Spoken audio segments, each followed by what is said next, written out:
While counseling a lot of students and especially parents like some of you all who must be watching the video, the question whether ACCA is a degree or not keeps popping up. If this is a question to which you're looking for an answer, hopefully this video helps you with the same. I'm Rashesh, an ACCA myself, and I work here at Zell Education.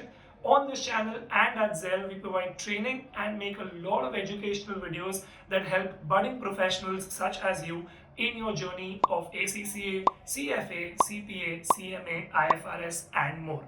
If you do wish to reach out to us, please look at the video's description, or you can alternatively start the conversation with one of our counselors by reaching out on the link on the right of this video.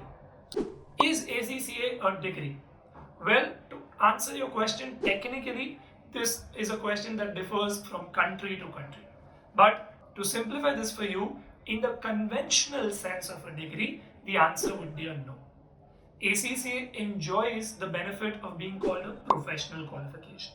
In fact, any of these qualifications, ACCA, CFA, CMA, CPA, etc., are all given the term a professional qualification.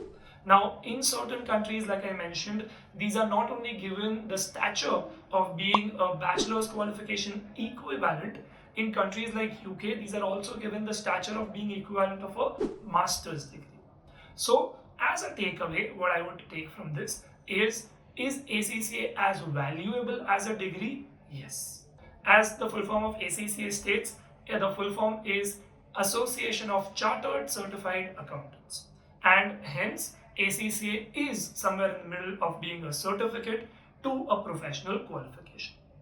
If any of you all are in your 12th grade and are looking at ACCA as an alternative to your degree, then please listen to me in the next minute. Understand that ACCA has a tie-up with Oxford Brookes University, through which, by simply giving your ACCA exams, you can apply for a B.Sc in Applied Accounting. So yes, by doing your ACCA qualification, you can also end up having a B.Sc in Applied Accounting, which is well and truly accepted as a bachelor's degree. If this information was useful for you, I'd love to hear that from you. Please show us your support in terms of likes, comments, and of course subscribe to this channel so that we know to keep making such videos that benefit you and help you as you make these vital decisions in your career. Thank you so much for watching this video, guys.